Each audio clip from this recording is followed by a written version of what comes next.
자, 59페이지 보면 등록증 양도되어 부분 있죠? 자, 등록증.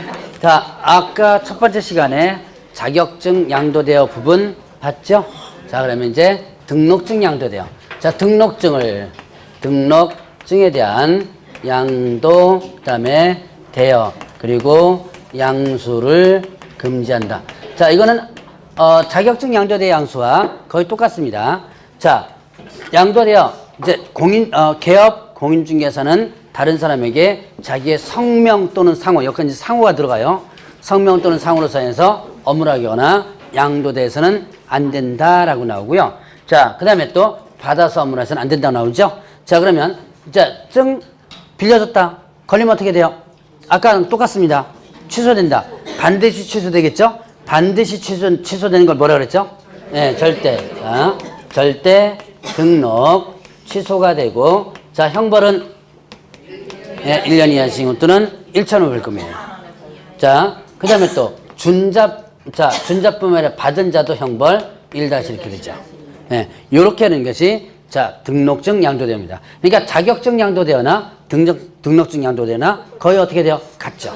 그러니까 양도대여 나오면 여러분들이 이제 앞으로 계속 강조할 거예요. 양도대여 나오면 취소되고 1-1이다.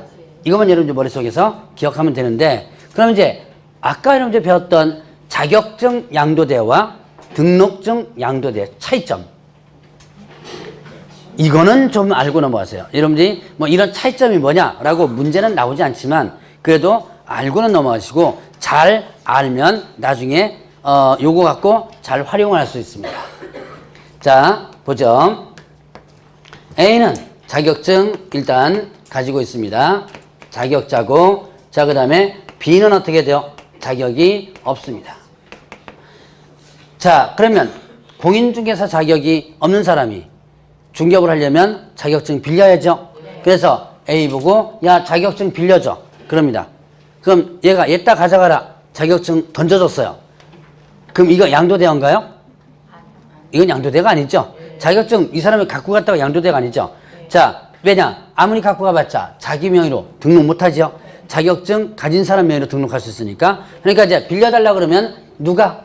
A가 일단 등록을 하겠죠. 하고 나서 나는 중개업무 할 의사가 없어요. 그러니까 A는 집에 가서 애 보고 있고, 그럼 애초부터 누가 와서 업무하고 있는 거예요? 예, B가 와서 이때부터 업무를 한다면 이거는 뭐 양도대여다? 자격증 양도대여입니다. 자격증을 빌려줄 목적으로 등록을 한 거기 때문에 자격증 양도대여가 돼요. 그럼 어떻게 돼? 자격 취소되죠. 자, 그런데 이제 등록증 양도대여 보죠. 자, A가 자기 명의로 등록을 합니다. 그 다음에 일정 기간을 A가 업무를 해요. 일정 기간은 몇 개월입니까? 저 몰라요. 통념상 일정 기간입니다. 자, 일정 기간을 일단은 업무를 하고 나서, 자, 교통사고 났어요. 아니, 무슨 일이, 큰 일이 벌어졌습니다. 당분간, 몇 개월간 내가 일을 못할 상황이 발생돼요. 그럼 어떻게 해야 돼요? 일 못할 상황이 발생되면 폐업을 하거나 아니면 휴업 신고를 내거나 해줘야지만 되죠. 근데 폐업하거나, 자, 휴업합니다. 그럼 어떻게 돼요? 사무실 문 닫는 순간에 그 사무실 죽어요. 손님들 다 떨어져 나가죠? 자, 그러니까 어떻게 돼요? 사무실 유지시키기 위해서 내가 없는 사이에 네가 와서 좀 업무를 해라. 이거는 뭐 양도돼요? 네, 이게 바로 등록증 양도대여입니다. 근데 여러분들이 이 자격증 양도대여와 등록증 양도대여는 판례상에서도 헷갈려요. 판례상에서도 보면, 예, 왜냐? 판사도 몰라요, 이런 거. 판사야 민법이나 이런 거 잘 알지만 중개사법과 관련된 판례를 보면 대법원 판례에 있어서도 엉터리가 좀 있어요. 그것처럼 판사도 잘 모릅니다. 경찰도 잘 몰라요. 그럼 만약에 이걸 걸리면 무조건 뭘로 일단 걸어놓냐면 자격증 양도대여 걸어놔요. 그때 여러분들이 경찰서 잡혀갑니다. 양도대여 가져가지고 불러요. 자, 오세요. 그러면 가죠. 경찰서 이제 수사과에 가가지고 앉아있으면 일단 쫄죠. 그래가지고 이렇게 했죠. 그러면 네, 그럽니다. 그럼 도장 찍어요. 그러면 도장 찍어요. 찍는 순간에 여러분들 뭐가 되는 거? 자격증 양도돼요. 그때는 여러분들이 주장해줘야 돼요. 뭐라고? 나는 이렇게 업무를 하고 그 다음에 이렇게 했으니까 나는 자격증 양도대요. 조문이 틀린 거죠. 그래서 자격증 양도대가 아니라 뭐다? 등록증 양도대여다 라고 주장해 줘야 돼요. 그래야지만 뭐를 건질 수 있어요. 그렇죠. 여러분들이 등록증 양도를 걸리면 일단은 어떻게 된다? 일단은 등록 취소되고, 자 물론 징역 가면 취소되지만 일단 한 번 정도 해가지고 징역은 안 보내요. 보통 이제 벌금형 물면 결격사에 대해서 업무는 못하지만 뭐는 건질 수 있어요? 자격증은 건질 수 있는 거예요. 자, 자격증 양도대와 등록증 양도의 차이점입니다. 이거 나중에 업무할 때 잘 활용을 하면 써먹을 수가 있어요. 근데 그거보다 더 중요한 것은 안 들키는 게 우선입니다. 들키면 이제 그때부터 경찰서 날아가고 골치 아프죠. 안 들키는 게 우선이지만, 그러나 만약에 최악의 경우 들켰을 때는 어떻게 주장하라? 내가 이만큼은 일을 했다. 그래 놓고 나서 했기 때문에 자격증 양도대가 아니라 뭐다? 등록증 양도대다 라고 주장을 해줘야 돼요. 자, 그래서 여러분들이 적어도 등록증 양도대와 자격증 양도대요. 물론 시험은 이렇게 양도되면 이게 시험 문제 나옵니다. 이건 뭐 거의 매년 시험 문제 나오는 거예요. 그렇지만 이 개념은 알고는 넘어가시라. 자, 그러면 이제 또 거짓 부정 등록 있죠? 그 밑에 거짓 부정 등록은 뭐냐? 부정한 법으로 등록하는 거예요. 자, 이거는 또 뭐냐? 뇌물 주고 등록하는 게 대표적인 케이스입니다. 뇌물 주고 등록하는 거. 예를 들어서 내가 이 사무실이 있습니다. 근데 사무실이 아까 뭐예요? 뭔 안 된다 그랬죠? 한번 복습하는 거. 가설 건축물 대장이 있는 건 안 된다 그랬죠? 근데 나 여기다 해야 돼요.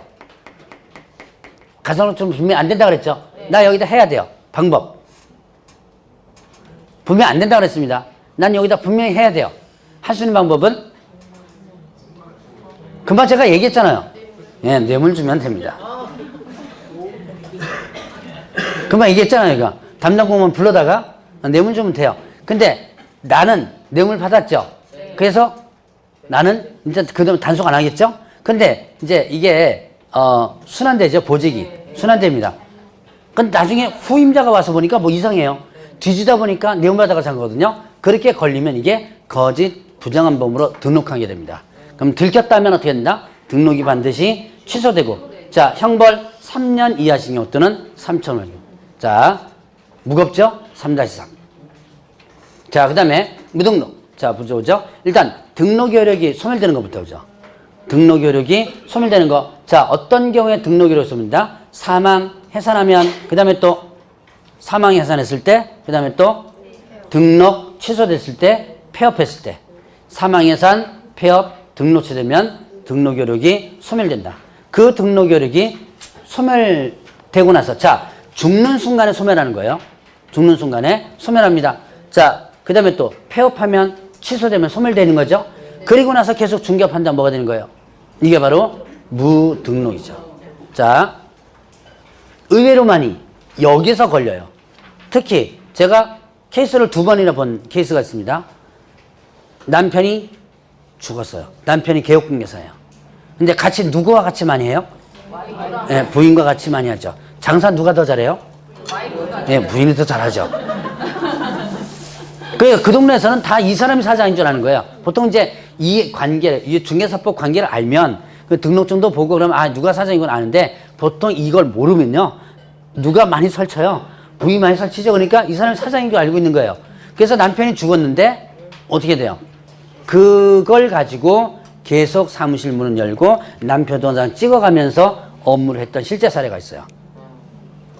근데 그 사람을 누가 적발했냐면 세무서에서 세무조사 나왔다가 적발했어요. 그래가지고 관청으로 넘어가는 것을, 넘어가기 전에 저한테 연락 왔더니 어떻게 했으면 좋겠냐고. 그럼 뭐 어떻게 했으면 좋겠어요?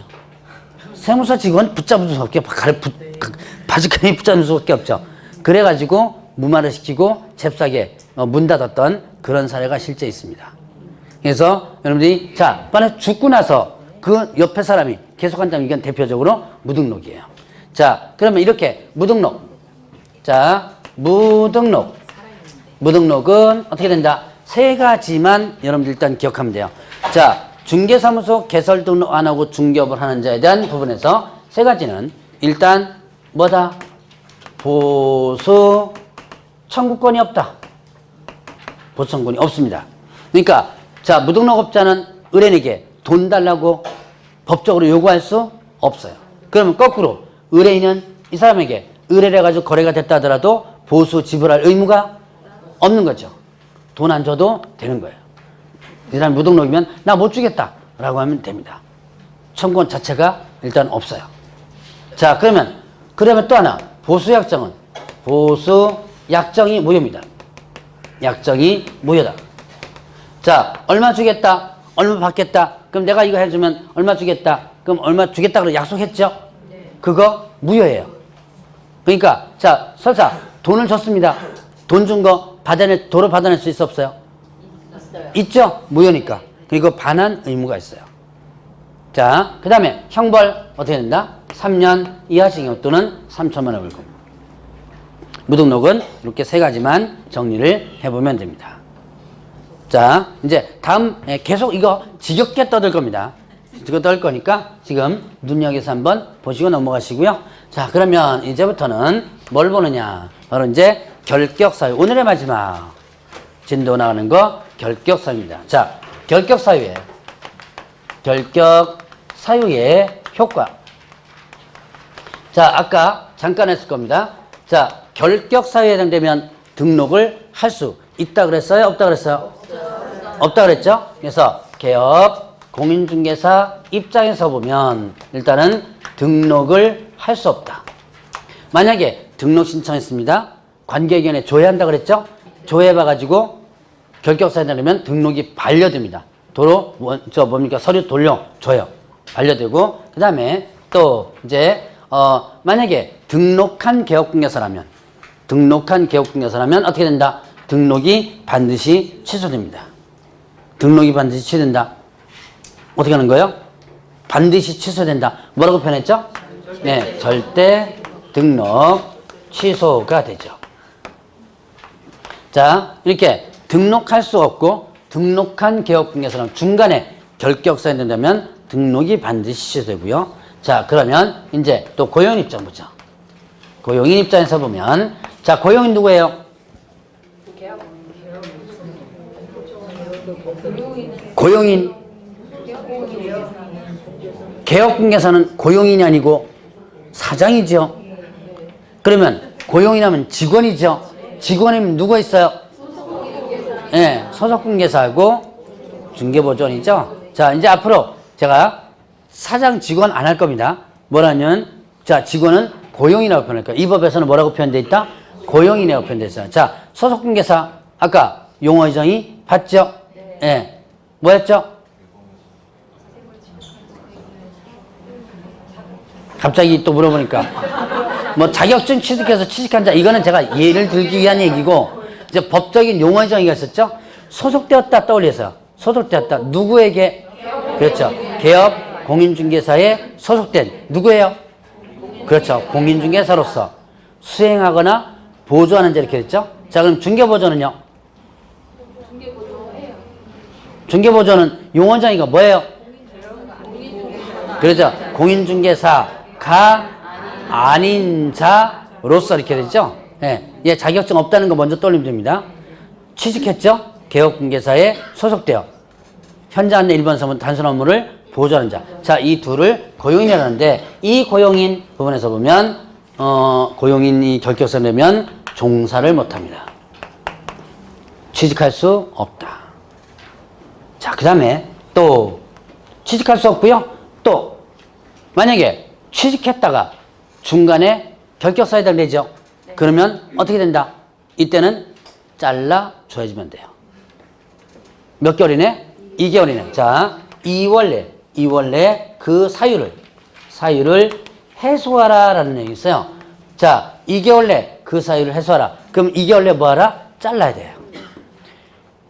걱정 말고 팍 자르세요, 그냥. 이거 안 자르면 업무정지 받습니다. 업무정지가 다른 말로 뭐라 그랬죠? 여러분들 밖에서는 영업정지. 자, 여러분들이 영업정지를 이 법에서는 뭐라 그런다? 업무정지라고 그래요. 자, 그래서 2개월 내 안 자르면 업무정지 처음 받아요. 그래서 여러분들이 뭐 하라? 일단은 잘라줘야지면 된다. 근로기준법 적용 안 되니까 걱정 마세요. 여러분들이 저기 직원 일반적으로 잘라보내면 어떻게 돼요? 근로기준법 적용돼서 그 조건들 있죠? 왜? 해고 조건들. 그거 적용 안 합니다. 왜냐? 근로기준법보다 한 단계 위법이 중개사법이에요. 안 자르면 이렇게 되는데요. 업무정지. 잘라줘야죠. 2개월 내에 잘라라. 자, 이렇게 일단은 그러면 결격사유에 해당되면 어쨌든 이쪽으로 들어올 수 없는 거죠. 자, 그러면 뭐죠? 일단 결격사유자가 어떤 사람이 있느냐? 일단은 제한능력자 있었죠. 제한능력자. 자, 제한능력자 뭐가 있었다? 미성년자. 미성년자. 그 다음에 또 피한정 후견인과 그 다음에 피성년 후견인 있었죠. 자, 미성년자 만 몇 세? 19세 미만. 자, 그럼 미성년자는 시험에 응시할 수 있어 없어요? 없어요. 다시 한번. 미성년자 아까 공인중개사 시험 부분에서 나이 불문 9점을 했죠? 그러니까 시험에 응시할 수 있어요. 그러나 자격증을 취득한다 하더라도 어떻게 된다? 예, 등록을 못합니다. 종사 못하고 나이 찰 때까지. 자, 그러면 미성년자가 이제 여러분들 민법에서 혹시 배우셨는지 모르겠어요. 미성년자가 혼인합니다. 그러면 뭐가 된대요? 성년으로 간주하죠. 자, 그래서 단독적으로 법률 행위를 할 수 있죠. 그러면 미성년자가 혼인할 나이가 몇 살이랬죠? 제가 이게 얘기했던가? 안 했나? 미성년자, 여러분들 혹시 미성년자분 자녀분 갖고 계시면 잘 기억하세요. 미성년자가 법적으로 혼인할 수 있는 나이는 만 18세입니다. 옛날에는 한 2년 전, 이게 아마 2007년도에 민법이 바뀌었나? 그럴 텐데요.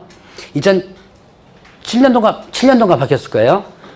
그때는요, 여자는, 그때까지 이게 한 2년 전쯤이 될 겁니다.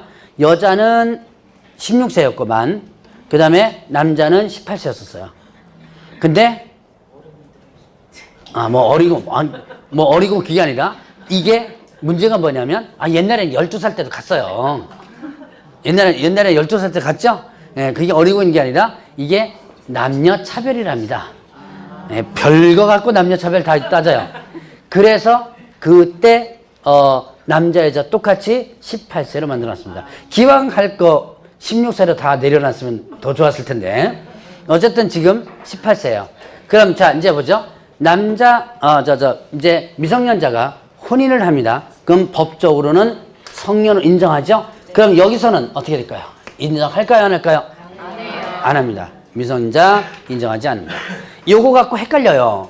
나중에 보면. 그러면 이거보다 더 간단하게 여러분들이 예를 들면 돼요. 자, 요즘 담배 몇 살부터 팔죠? 19세. 예. 근데 18세 소년이 혼인신고서 들고 왔습니다. 나 결혼했어요. 라고 하면서 담배 사러 옵니다. 이거 돼요, 안 돼요? 예, 안 되죠. 자, 행정 업무와 관련된 부분은 나이만 갖고 따집니다. 이거를 나중에 보면 민법과 헷갈려 버려요. 아니, 저기 민법에서는 이런데 왜 여기서는 이렇습니까? 그런데 일단 행정 업무와 관련된 부분은 뭐만? 나이만 갖고 따진다. 자, 그 다음에 피한정 후견인과 피성년 후견인. 자, 이 사람의 대상자가 누구죠? 자, 질병 등으로 인하여 사무처리 능력이 부족한 자가 이 사람의 대상자가 되고, 자, 이 사람들은 질병 등으로 인하여 사무처리 능력이 어떻게 해요? 지속적으로 결여된 자. 그래서 얘는 맛이 왔다 갔다 하고 얘는 완전히 간 사람이라고 그랬죠? 근데 왔다 갔다 한다. 간다고 해서 결격사유자가 아니다라고 했었죠? 왜요? 이 사람이 되려면 조건이 뭐예요? 법원의 심판을 받은 자입니다. 법원의 심판을 안 받았다면 여러분들이 완전히 간 사람이라도 법적으로는 얘가 아니다. 법원의 심판을 받으면 피한정 후견은 피성년 후견이 되죠. 이러면 얘네들은 어떠한 능력이 어떻게 제한되죠. 그래서 이걸 제한 능력자라고 그러고요. 얘네들은 일단 결격사에 들어온다. 자, 그럼 얘네들은 이제 미성년자야 나이가 차면 이제 벗어나는 거고, 얘네들은 언제 벗어나요? 결격사에서? 예, 법원에서 취소 선고를 해주면. 그래서 법원에서 결정한 것은 법원에서 다시 뒤집어지면 된다라고 했었죠. 자, 그러면 이제 이렇게 제한 능력자 있었고, 그 다음에 또 파산 선고를 받고 어떻게 한 거예요? 복권되지 않은 자. 자, 파산 선고를 받고 복권되지 않은 자가 있었어요. 자, 파산 선고는 어느 법에 의해서 선고된다? 채무자 회생 및 그 다음에 또 파산에 관한 법률이 있습니다. 자, 채무자 회생 및 파산에 관한 법률. 여기서 용어를 여러분들이 두 가지를 주의해서 보셔야 되는데, 자, 뭐다? 회생이라는 단어와 파산이라는 단어를 여러분들 용어를 잘 구분해 줘야 돼요. 회생, 이게 뭐예요? 다시 살아날 수 있다. 자, 회복시켜서 살려준다. 자, 회생은 살려준다. 이렇게 기억하면 돼요. 자, 그래서 회생은, 자, 일단 내가 빚이 좀 있다. 못 갚을 정도로. 그럼 회생 신청을 하면 일단 채무의 일정 부분을 감면시켜 줍니다. 그리고 나서 매월 얼마씩 갚아 나가도록 정해줘요. 너 월 얼마씩 갚아라. 2년 동안 혹은 3년 동안. 이렇게 정해줍니다. 이제 이게 회생이에요. 그래서 여러분들 회생 신청을, 결정을 받은 사람들은 이제 빚을 매월 일단 갚게 돼요. 자, 얘는 어떻게든 돈을 갚는 거죠. 그래서 일단 살려주는 거예요. 자, 그러면 파산은요? 뭐 한다 그랬어요? 파산은 얘는 살려주는 거니까 얘는 안 살려준다. 그 안 살려주는 거 다른 말로 하면 죽인다라고 했었죠. 죽인다. 자, 그러면 어떻게 죽여요? 자, 이 파산은요, 경제적으로 죽인다라고 보시면 돼요. 진짜 죽이는 건 아니고요. 진짜 죽이면 큰일 나겠죠? 그래서 경제적으로 죽인다. 자, 파산 선고를 받게 되면 이제 선고를 받습니다. 그러면 어떻게 된다? 일단은 법원에서는 이 사람의 재산을 몽창 다 일단 몰수를 합니다. 해가지고 굶겨 죽일 수는 없으니까 일정 부분의 먹고 살 돈을 주고 나서 나머지 돈을 채권자한테 이제 분배를 시켜요. 분배를 해놓고 나서 그 다음에 뭐 한다?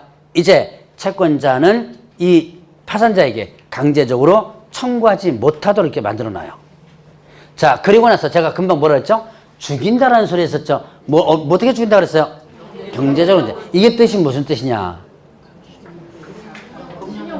신용불량자. 아, 신용불량자라고 많이 하시는데요. 신용불량자는 금융업계의 용어고 요 법률 용어는 아니에요. 뭐 여러분 신용등급 해가지고 뭐 마이너스 딱 떨어지고 그랬죠? 왜? 그거는 금융 쪽에서의 용어고 요 법률적 용어는 아닙니다. 신용불량자 중에서 이거 아닌 사람 많아요. 자, 이제 신용불량자는 요거와는 개념이 좀 틀립니다. 그럼 이제 어떻게 죽이냐? 재산권을 박탈시켜요. 그래서 그 개인, 예를 들어서 개인 파산을 하죠? 그러면 재산권을 일단 박탈시킵니다. 재산권을 박탈시킨다. 그러면 재산권을 박탈시키니까 나에게는 재산권이 전혀 없죠. 돈 벌면 누가 다 뺏어가요? 법원에서 다 뺏어갑니다. 내가 돈 100원을 주웠어도 이 돈 100원은 내게 아니에요. 자, 법원에서 몽창 다 일단 뺏어가고 돈 벌면 뺏어간 다음에 어떻게 하냐면 일정 부분의 생활비를 주고 나서 이걸 축적시켜 모아요. 법원에서 모아가지고 다시 어느 정도 모으면 채권자에게 법원에서 다시 갈라주는 거예요. 자, 이 과정을 이제 거치게 됩니다. 자, 그러면 이제 이거는 경제적으로 죽인다라는 개념을 씁니다. 자, 이제 여기서 제가 아마 11월 달 강의 들었던 이거 물어봤을 텐데, 자, 파산 선고 받았습니다. 이거 여러분들 이제 기본적으로 알고 있어야 되는 거. 파산 선고를 받았습니다. 자, 채무를 변제할 의무, 돈 갚을 의무가 있다, 없다? 있다. 자, 채무를 변제할 의무? 이 얘기를 만약에 그냥 여러분들이 아는 대로 했었으면 제가 질문을 안 할 겁니다. 여러분들의 대답과 반대 대답이 나와요. 자, 채무 변제할 의무가 있어요. 채무 변제할 의무가 있다. 자, 그러니까 여러분들이 흔히 생각하기에 자, 많이 밖에서 뭐라 그래요? 파산 선고 받으면 돈 갚지 않아도 된다라고 생각을 하죠. 그러나 법적으로는 채무 변제 의무가 있습니다. 다만 언제까지 갚아라 기간 없어요. 기간만 없을 뿐 갚을 의무는 일단 부여를 해놔요. 자, 여기까지 일단 설명을 드리고, 자, 보죠. 파산 선고를 받고 복권되지 않은 자, 복권, 권리가 회복되는 거죠. 그러면 이렇게 복권되지 않았다면 결격사유고, 만약에 이거 거꾸로 복권되면 어떻게 돼요? 결격사에서 벗어나는 거죠. 자, 그러면 복권되는 방법. 복권되는 방법은 세 가지가 있더라. 면책 결정을 받았거나, 그 다음에 또 복권 판결을 받았거나, 아니면 또 10년이 어떻게 된다면 경과된다면. 자, 면책 결정 받았습니다. 면책 결정. 자, 글자 그대로 해석하면 뭐라 그랬어요? 면책. 글자 그대로 해석하면 책임을 면해준다. 자, 제가 위에서 금방 뭐라 그랬죠? 일단 파산 선고를 받으면 돈 갚을 의무가 있다 없다? 있다 그랬죠? 근데 법적으로 어떻게 돼요? 그 책임을 어떻게 한다? 면해주는 결정을 해야 되는 거예요. 자, 그러면 면책 결정을 법원에서 하게 되면 이제는 돈 갚을 의무가 없어지는 거예요. 그럼 이제 돈 갚을 의무가 없어지니까 돈 안 갚아도 되죠? 그러니까 어떻게 한다? 이제는 복권되는 거예요. 자, 면책, 이게 쉽게 잘 안 돼요. 금융조회 다 해야 되고요. 상당히 복잡합니다. 소명해야 되고요. 너 10년 전에 통장에 이런 거 있었는데 너 이거 인출해가지고 어디서 썼냐? 10년 전에 것까지 다 조회가 들어옵니다. 그거 다 소명해 줘야 돼요. 아주 골치 아파요. 면책 이거 받으려면요. 금융조회까지 다 해야 되고요. 아주 골치 아픕니다. 자, 근데 어쨌든 만약에 안 되면 어떻게 된다? 이제는 돈 갚을 의무가 계속 있죠? 그래서 열심히 돈 벌어서 갚아야죠. 판결 받으려면요. 돈 갚아야 돼요. 열심히 돈 벌어서 채무를 어떻게 한다? 면제를 하게 됩니다. 아, 변제.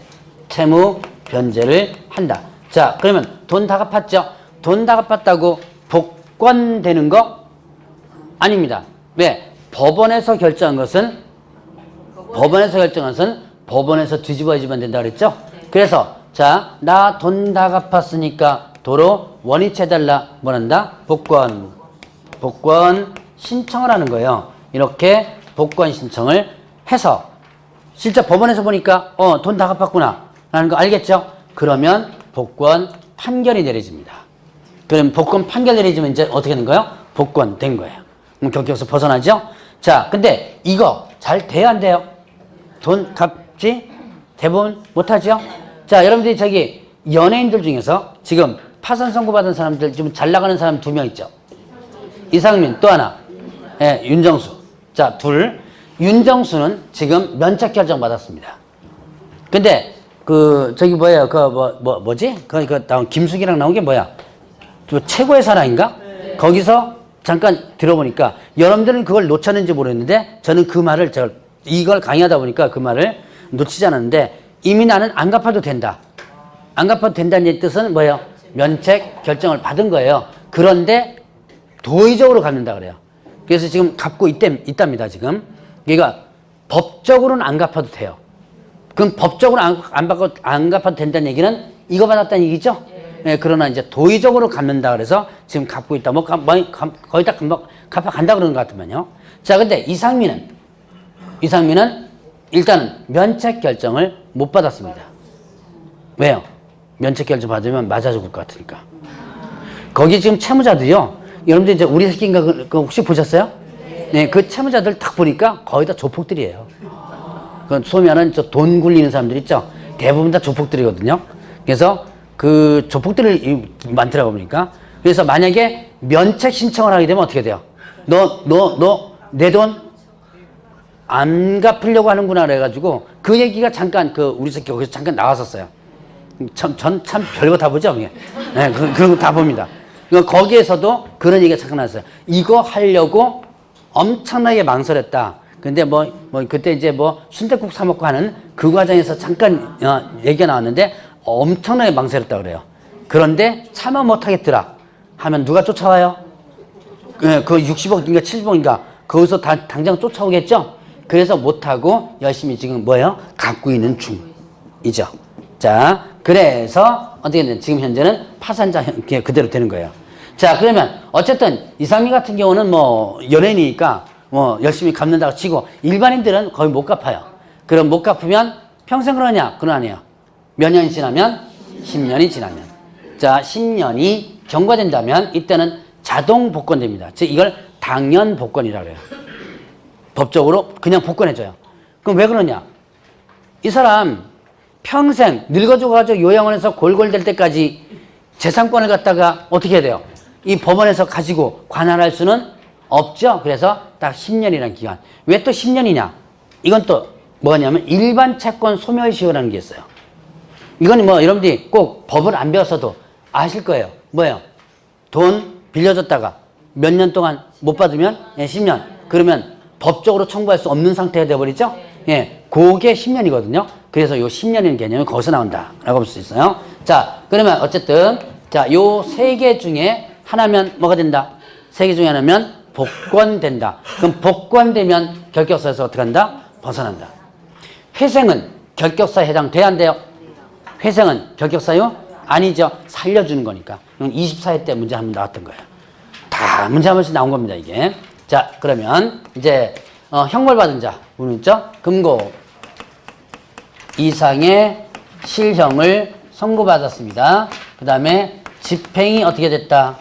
종료되었거나 이때 집행 종료 된 것으로 보는 자가 있습니다. 자, 이때 집행이 어떻게 된다면 면제가 된다면 이때 몇 년간 결격사유? 3년. 자, 3년이 경과되지 않은 자 있죠? 3년간 결격사유. 자, 일단은 금고 이상의 실형입니다. 실형이 뭐예요? 실형. 직접 들어가는 거죠? 자, 금고와 그 다음에 징역이 있죠. 금고와 여러분들이 금고 이상이라면 금고부터 시작해서 금고와 징역이 있고요. 그 위에도 실형이 하나 더 있어요. 뭐예요? 사형. 사형은 여기서 안 적어도 되겠죠? 네, 뭐 안 적어도 됩니다. 자, 어차피 죽을 거니까. 자, 근데 금고와 징역의 공통점과 차이점이 있어요. 공통점. 예, 교도소에 들어가는 게 아니고 집어넣는 겁니다. 그게 집행이에요. 들어가세요. 여러분들 들어가세요. 들어가요? 안 들어가죠? 교도소에 집어넣는 게 공통입니다. 자, 차이점. 차이점은 금고형은 강제노역을 안 하는데 징역형은 강제노역을 해요. 이해시킵니다. 자, 금고형 같은 경우는요, 주로 경제사범, 부도 나가지고 들어가는 거 있죠? 여러분들 왜 사업하다 부도 나잖아요. 그런 거 아니면 교통사고, 운전하다가 인사사고 나죠. 사람 죽입니다. 근데 내가 고의적으로 죽인 건 아니죠. 근데 이제 그런 경우, 이제 뺑소니 이런 거 빼고 일단은 그런 거는 이제 금고형을 많이 받아요. 자, 그런데 이제 징역형은 일반 잡범, 파렴치범이죠. 강절도부터 시작해서 얘네들은 들어가면 강제노역을 하게 됩니다. 강제노역 일시켜요. 일시키는데 거기에 공장 많아요. 공장들 뭡니까? 풍선 공장부터 시작해서 많이 있습니다. 여러분들이 저기 문방구에 왜 그 풍선 애들 풍선 있죠? 그거 제가 알기로 거의 다 교도소에 나오는 걸 알고 있어요. 예, 물론 이제 교도소에서 자체적으로 공장 차리는 게 아니라 공장 투자 유치를 해요. 그러니까 공장에서 돈이라네. 공장에서 이렇게 만들면 그 교도소 명의로 나가는 게 아니라 거기서 밖에서 유치해서 공장을 실제로 시설을 그쪽으로 갖고 가는 사람이 있거든요. 그 사람, 그 회사를 명의로 이제 당연히 나가야 되죠. 월급 줍니다. 월급도 줘요. 작지만. 자, 그래서 이렇게 징역형은 강제노역을 하는 거다. 자, 그러면 형이 금고형보다는 징역이 높죠? 그래서 이렇게 순서가 나고요. 실형을 선고받고 나서 집행 종료됐다. 만기 출소하는 거죠? 네. 출소를 합니다. 자, 뭐 먹는다 그랬어요? 두부. 먹죠? 근데 요즘은 두부 안 먹는다 그랬죠? 두유 먹는다 그랬죠? 제가 11월 달에 얘기했나요? 얘기 안 했나? 안 했어요? 요즘은 두유 먹습니다. 그러니까 여러분들 혹시 교도소 그한테 출소하는 사람들 맞이하러 갈 때 두부 사가지 말고 뭐 사가세요? 예, 두유 사가세요. 저도 몰랐어요, 사실. 몰랐는데, 수강생분이 얘기하더라고요. 2년 전인가 3년 전인가? 수강생분, 요즘은요, 두부 안 먹어요.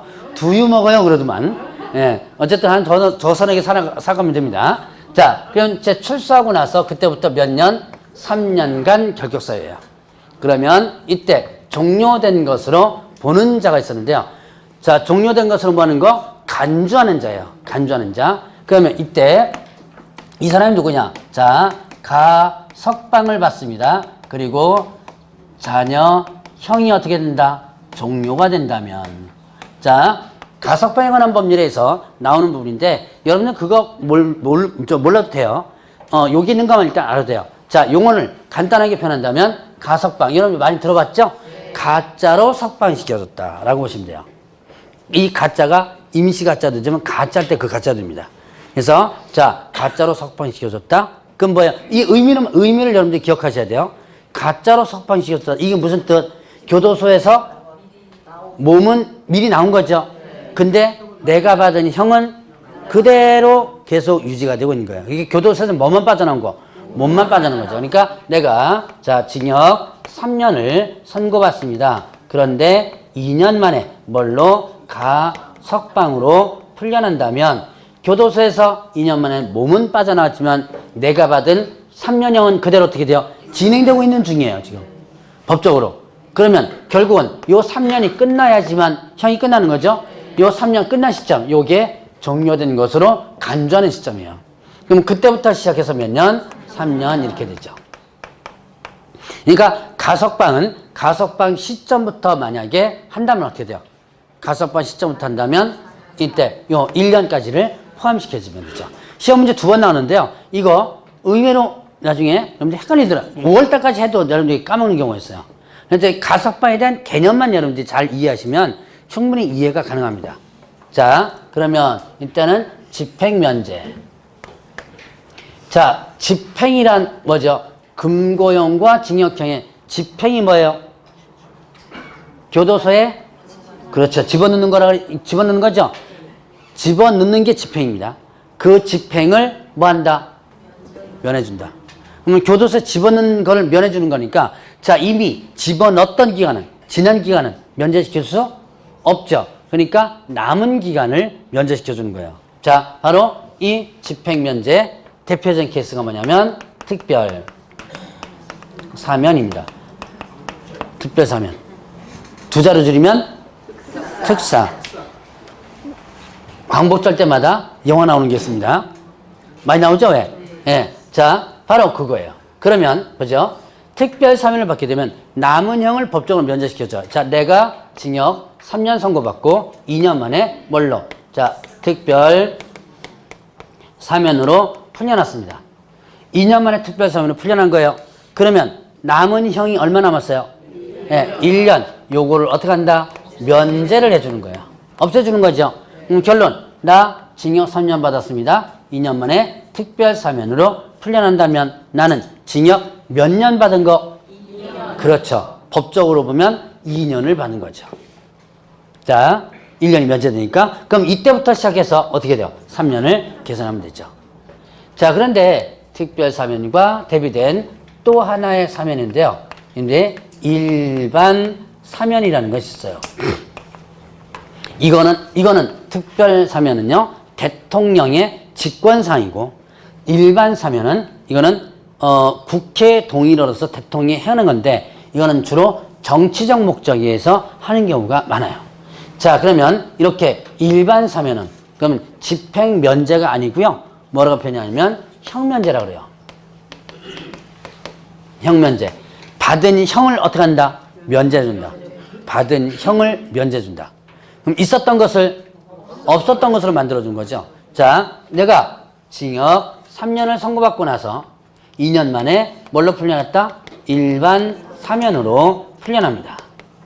일반 사면으로 풀려났다면 이때 자, 내가 3년형 받은 것을 완전히 어떻게 돼요? 없애는 거죠. 자, 3년 받은 것 자체를 일단 없애는 거예요. 그러면 어떻게 되는 거?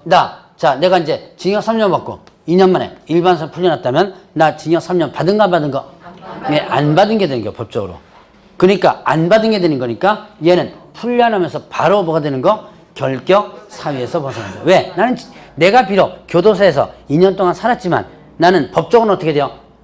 그 형을 안 받은 게 되어버린 거죠. 그래서 바로 결격사에서 벗어나는 거. 아주 극히 드문 거지만 이것도 벌써 시험 문제 2번 나왔어요. 별거 다 나옵니다, 이게. 예, 이 과목은 참 별거 다 배워요. 형법도 배우죠. 상법도 배우죠. 참 종합 과목입니다, 이게. 자, 그러면 이제 이렇게 해서 사면 두 가지 한번 구분해봤고, 그 다음에 이제 금고 이상형의 집행, 유예, 기간 중에 있는 자.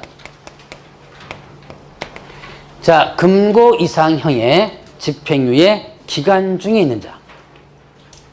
금고 이상형 하면 뭐를 얘기하는 거? 위에 거. 뭐 제가 설명드릴 필요는 없고요. 자, 집행이 뭐라 그랬죠? 교도소에 집어넣는 걸 집행이라 그랬죠. 유예가 뭐예요? 봐주는 거?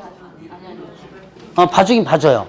근데 이제 용어를 정확히 표현한다면 미루는 거예요. 미루는 거. 여러분들이 뭐를 유예한다 그러면 어떻게 돼요?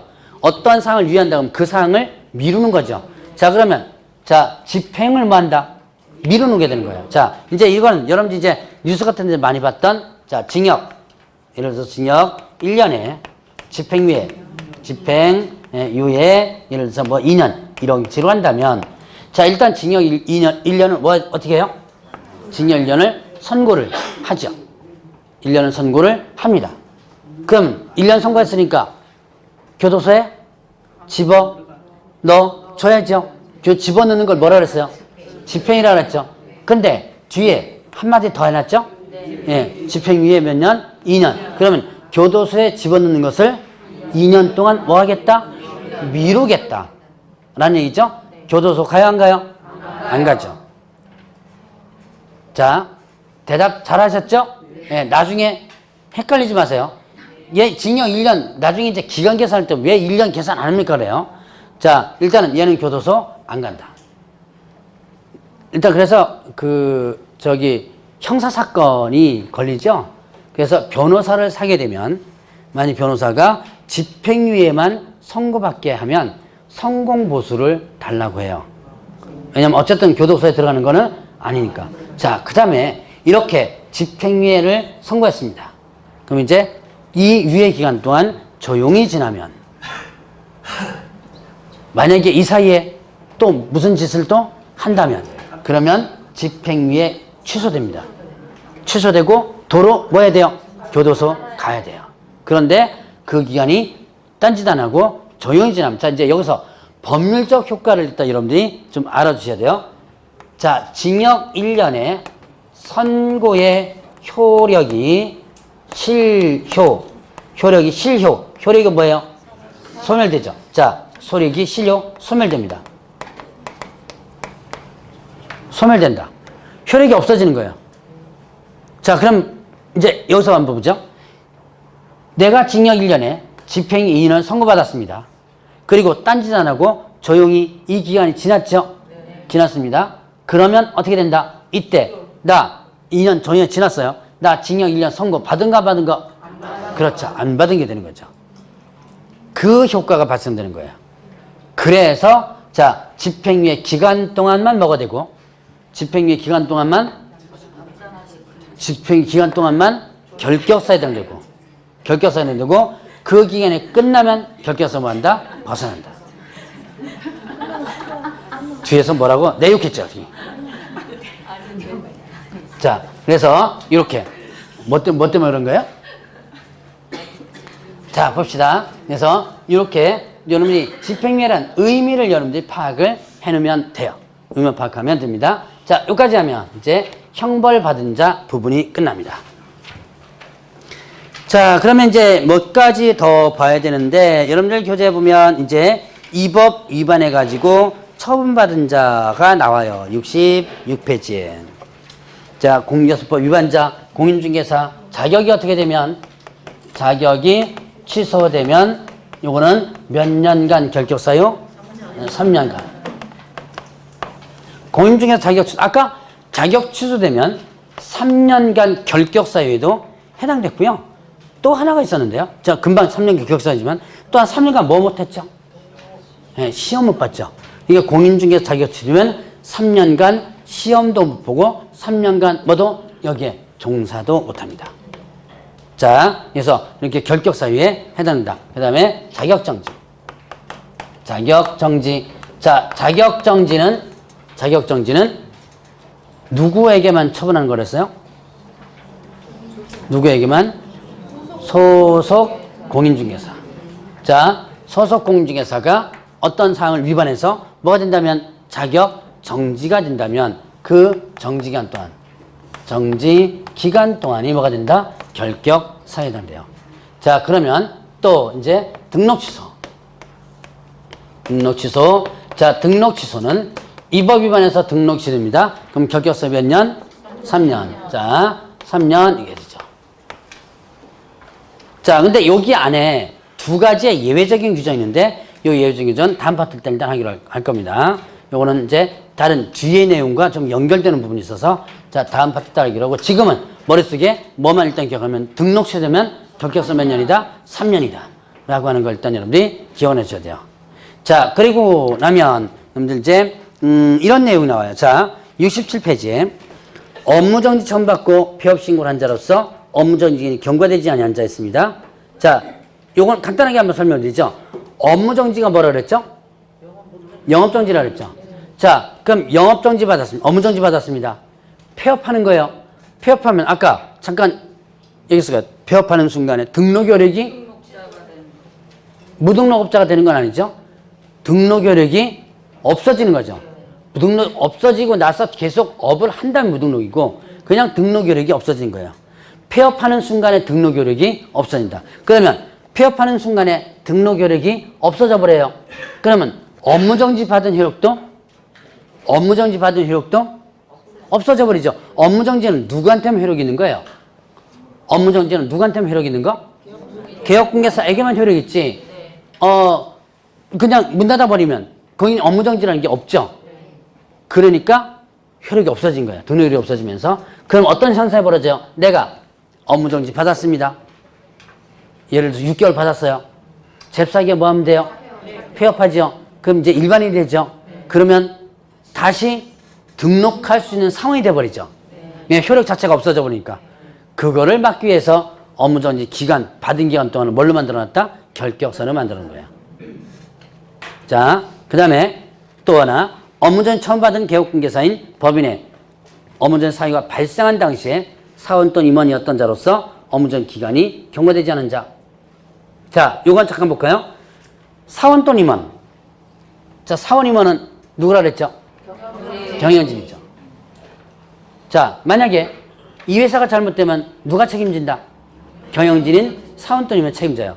자, 오늘 업무를 하다가 영업정지 사유, 즉 업무정지 사유를 제가 영업정지라고 자꾸 얘기하는 얘기는 업무정지라는 게 여러분들 아직까지 눈에 익지 않은 분들이 있어서 같이 영업정지라고 많이 얘기를 합니다. 영업정지라는 말이 여러분들 눈에 많이 익으니까 이제는 다음 파트 때는 영업정지라는 말을 거의 안 쓸 거예요. 자, 예를 들어서 업무정지를 일단은 위반 행위를 한 거예요, 오늘. 근데 오늘 업무정지 위반 행위를 했습니다. 근데 오늘 당장 위반행위했다고 해서 관청에서 쫓아오는 거? 아니죠. 이게 나중에 뭐 민원이 들어간다든가 신고가 돼가지고 아니면 단속이 나왔다든가 그래서 나중에 2개월, 3개월, 4개월 뒤에 걸리죠. 걸리면 그것 때문에 이제 업무정지 받는 거죠. 자, 근데 이제 여기서 사원 또는 임원 이었던 자라는 문구가 있죠? 있죠?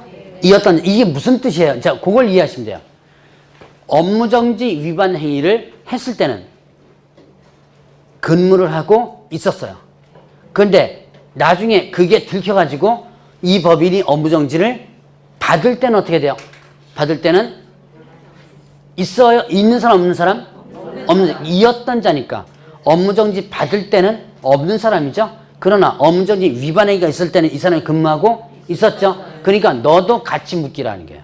너도 같이 이 법인의 업무정지 받을 때 너도 같이 업무정지 기간 몇 개월 동안 결격서야 되는 거죠.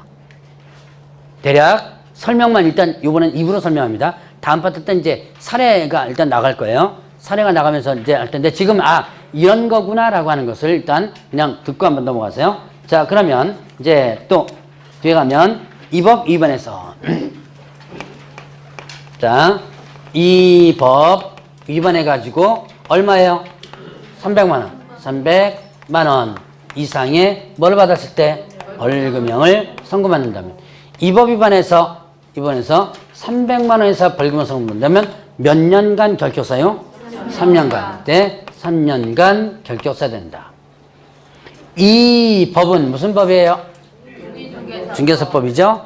공인중개사법 위반해서 자, 다른 법 위반한 것은 상관없습니다.